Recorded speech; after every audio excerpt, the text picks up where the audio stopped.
You know, we rarely, if ever, honestly, at this point, ever get to talk about something good. You know, it's always either something crazy or stupid happens.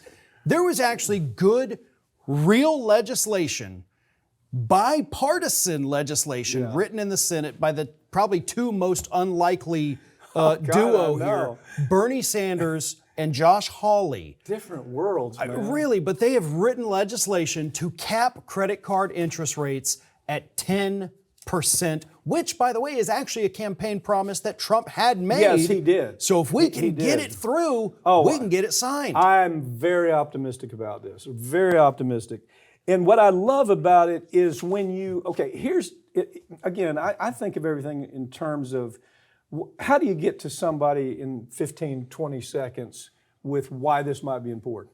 Well, I think the first 20 seconds are the Visa card.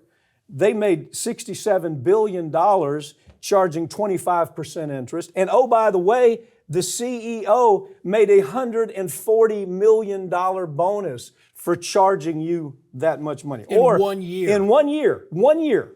Or how about a MasterCard made $44 billion in 1 year. And oh, by the way, they paid their man almost $78 million in 1 year. Same way with American Express. You know how much their guy made?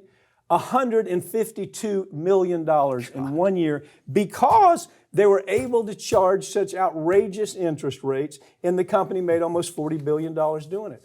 That talking point to me, they ought to wear that out. Yeah, because this is the kind of thing that the Democrats need to be doing. Like, hey, look, we lost the election because people thought we weren't good on economic issues. Here it is. And of course, the one to do that is technically not a Democrat. It's an independent and a Republican. So that doesn't look great for you guys, Democrats. You don't have somebody on the bill. Josh Hawley, But Hawley's positioning himself, I think, for a run in 2028. Oh, there's no question. So this is a good way to tap into the economic issue. He's become the compassionate Republican, not just in this last time. Josh Hawley is, I followed his career in the last couple of years. I saw him just eviscerate Johnson & Johnson on the talc case. Absolutely, just the best cross-examination I've ever seen by a congressman. He's moving that way, and I have lawyer friends who know him, and they happen to be Republicans. They're trial lawyers, and they represent plaintiffs. They represent injured people. And they say he might be one of the best prospects all the way around for American consumers.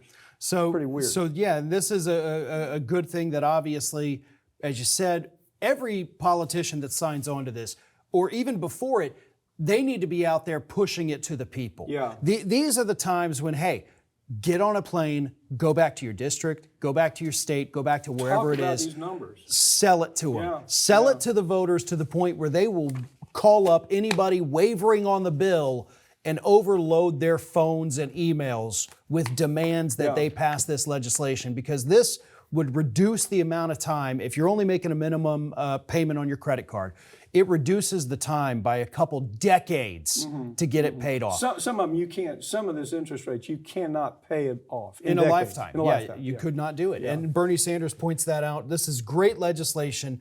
It's good news, and honestly, it's the first thing we've seen this year. And I'm actually pretty optimistic about it. Well, it's the one thing that finally could help consumers with prices. Yeah.